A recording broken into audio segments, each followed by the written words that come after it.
हूं अभी 25 साल तक आप अध्यक्ष हो जाओ, नहीं बदल सकता।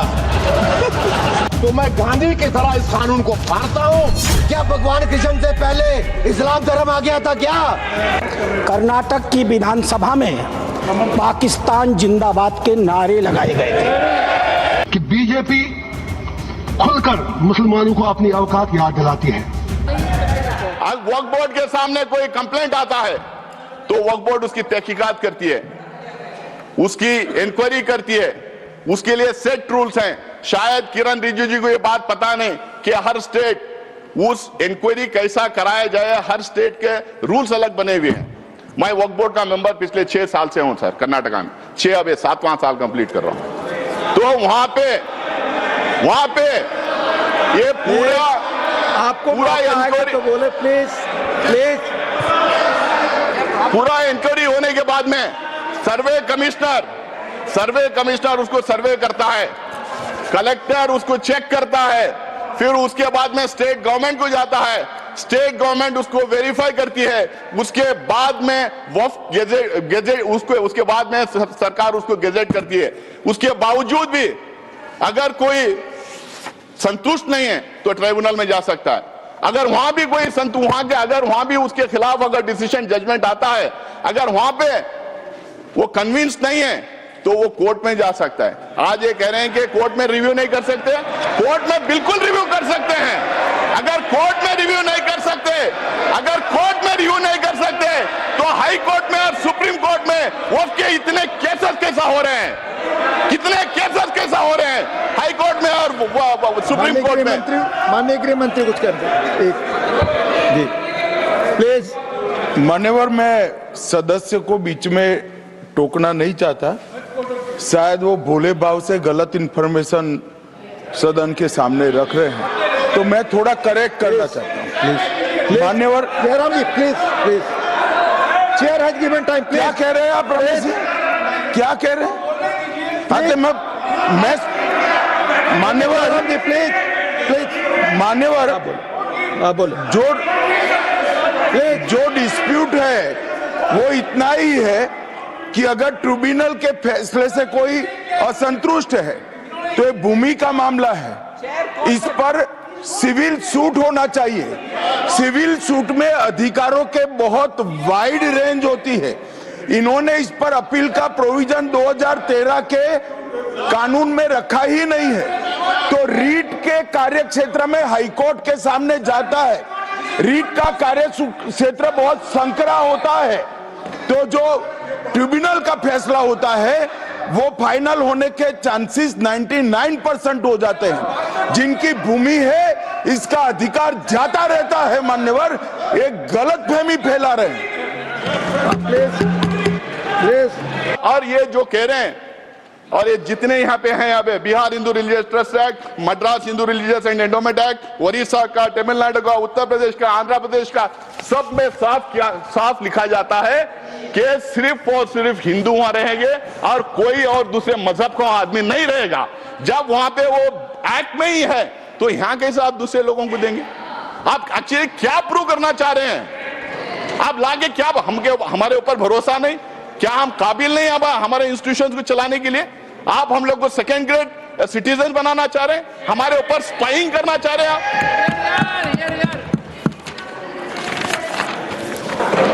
बहुत ध्यान से मैं नासिर साहब को सुन रहा था। वो किसी शायर ने कहा है, तू इधर उधर की न बात कर, तू बता कि कारवां कहाँ लुटा। मैं बताऊंगा इन्हें कारवां कहाँ लुटा है।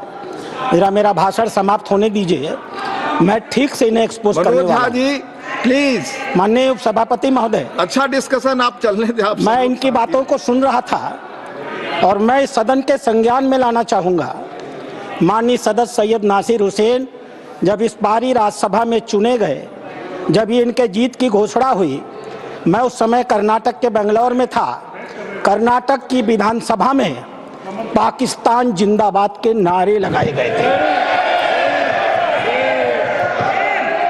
भारतीय जनता पार्टी के कार्यकर्ताओं ने विरोध किया, उनको पकड़ करके जेल में भेज दिया गया। भारतीय जनता पार्टी के कार्यकर्ता जो इस पाकिस्तान जिंदाबाद के नारे का विरोध कर रहे थे, उन्हें जेल में भेज दिया गया और इन्हें पतित किया गया। ये लोग, बैठाइए इनको, इन्हें बैठाइए, ये बोल नहीं सकते। बैठ जाओ, बैठो, आपस में बात नहीं, प्लीज प्लीज आप बैठो। हो गई।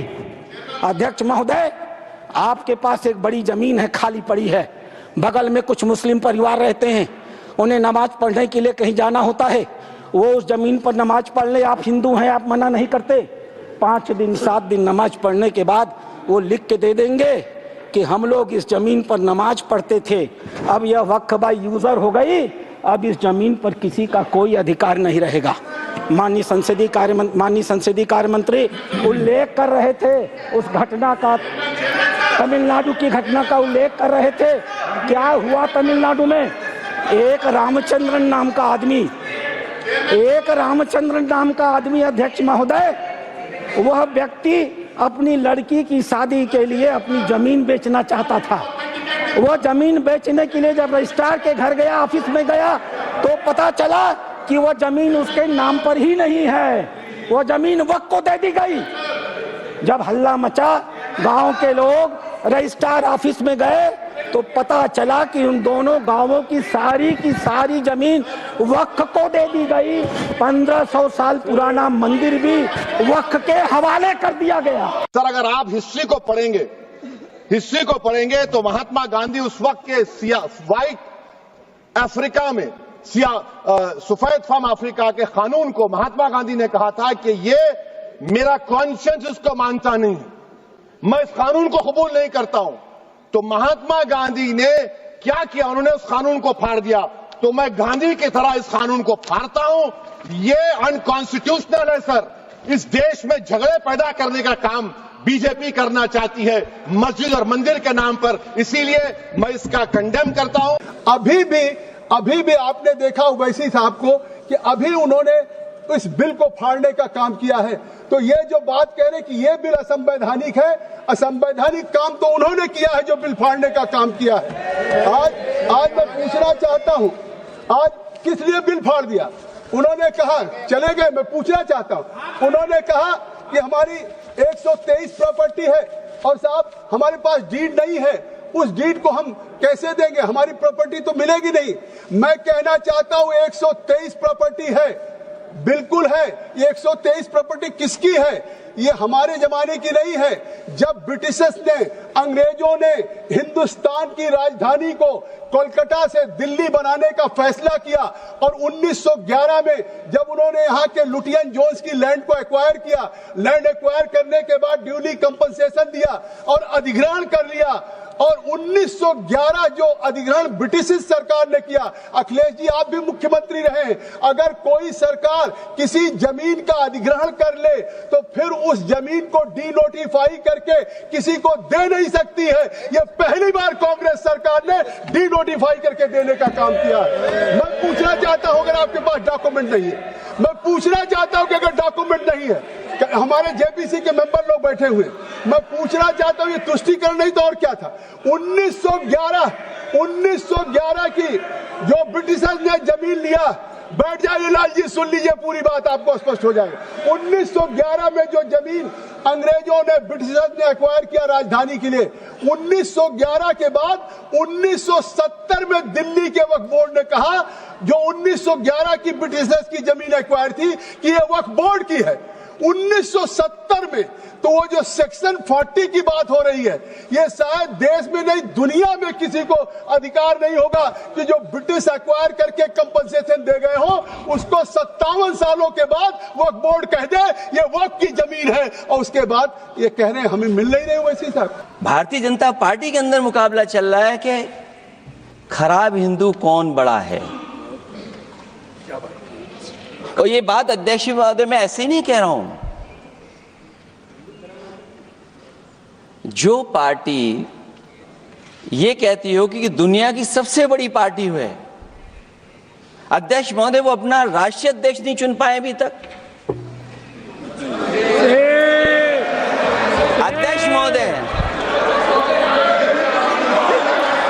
अध्यक्ष अध्यक्ष महोदय, भारतीय जनता पार्टी क्या है?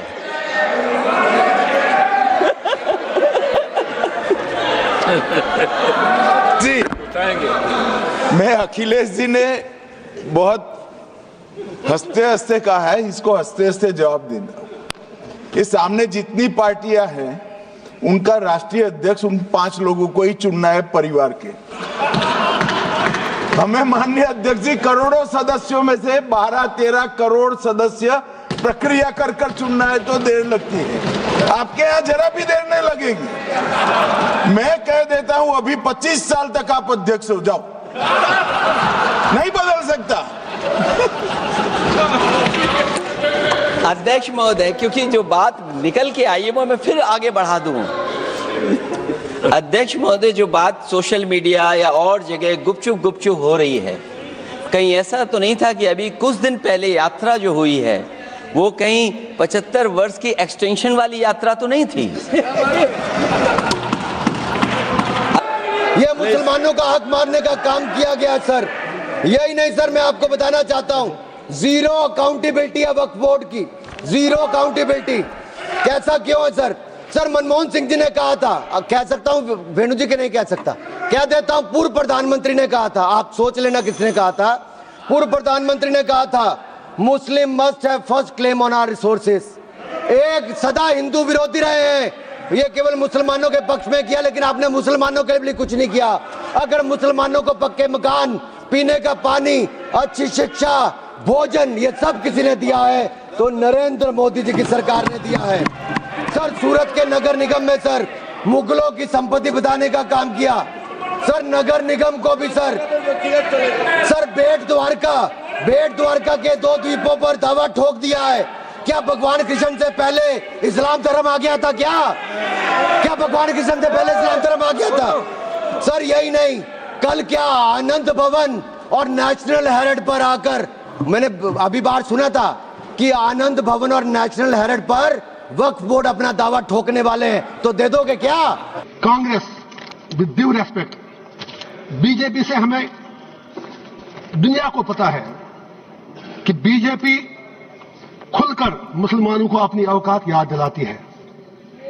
यह सच्चाई है, इसमें कोई दो राय है नहीं। लेकिन जहां तक कांग्रेस का ताल्लुक है, यह सेक्युलरिज्म के मीठे रस में खंजर डालकर मुसलमानों के पीठ के पीछे डूबते हैं, यह भी सच्चाई है। नहीं, आप ताली मत बजाएं मेरे लिए प्लीज। आप मुझे लेबल लगेगा, अभी तो आप नाराज हो जाएंगे, कुछ और कहूंगा, please wait for a minute. America का राष्ट्रपति यदि शपथ लेगा तो वो बाइबल पर लेगा। सारे मुस्लिम कंट्री के हेड ऑफ द स्टेट यदि शपथ लेंगे तो वो कुरान पर लेंगे। आपने किस तरह का बना दिया कि हम संविधान के ले सकते हैं, गीता पर नहीं हाथ रख के कर सकते हैं, और आपने मुसलमानों को एक अलग कानून दे दिया। ये पूरी दुनिया में कोई मुस्लिम कंट्री भी ऐसा नहीं है जिसने कि वक्फ को इस तरह का अधिकार दिया हुआ है। क्या आप भारत को एक मुस्लिम कंट्री बनाना चाहते हो?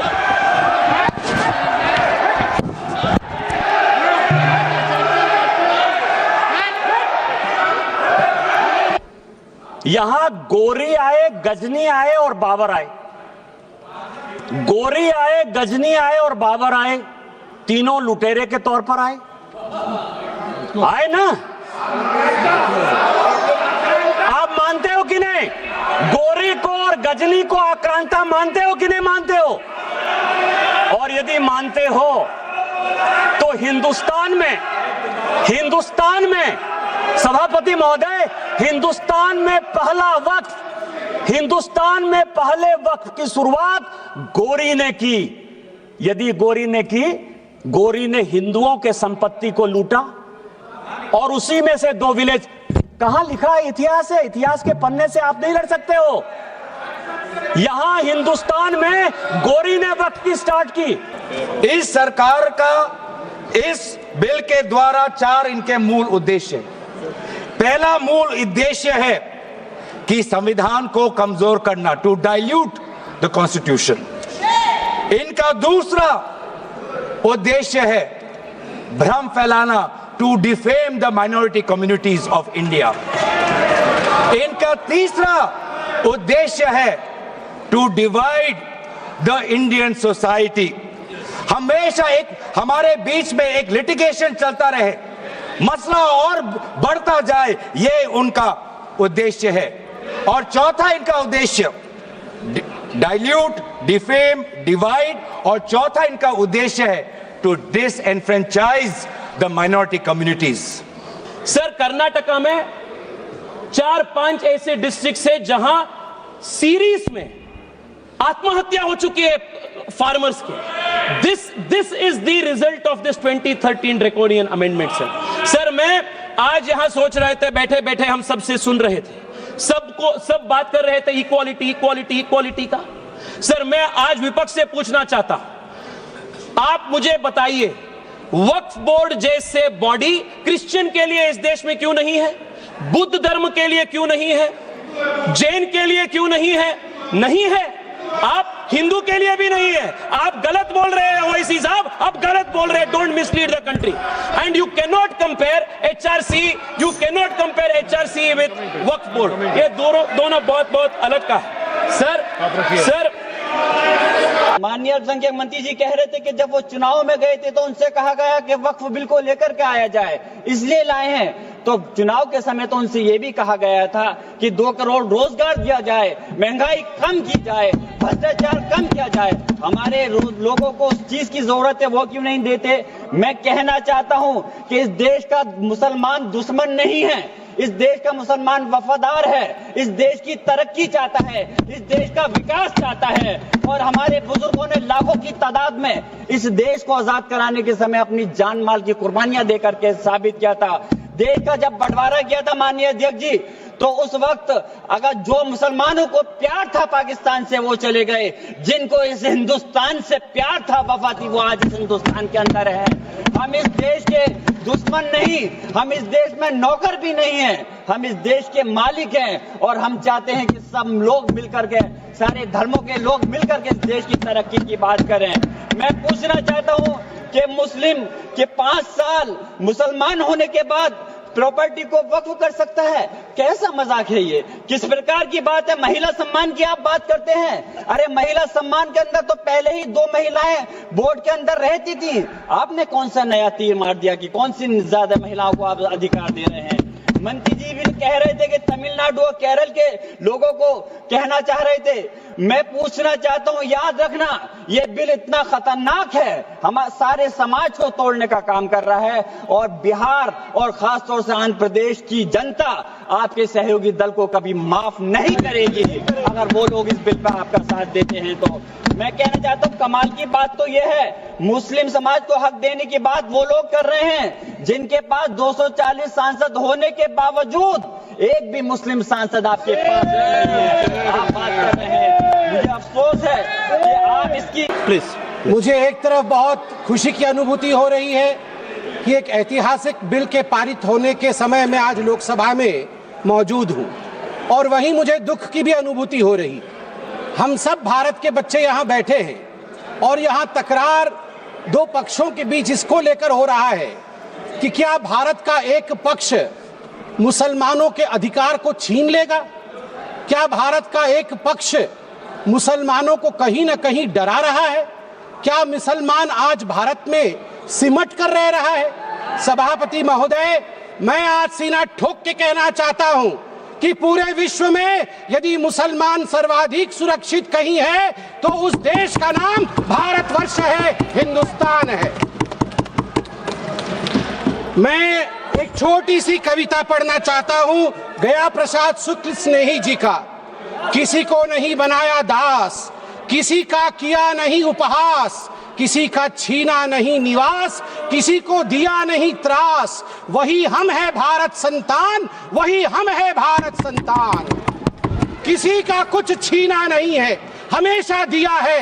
जो शरणार्थी बन के आया है उसको गले से लगाया है। और केरल की बात हो रही थी, मैं धन्यवाद देता हूं केरल की भूमि को, प्रणाम और वंदन करता हूं केरल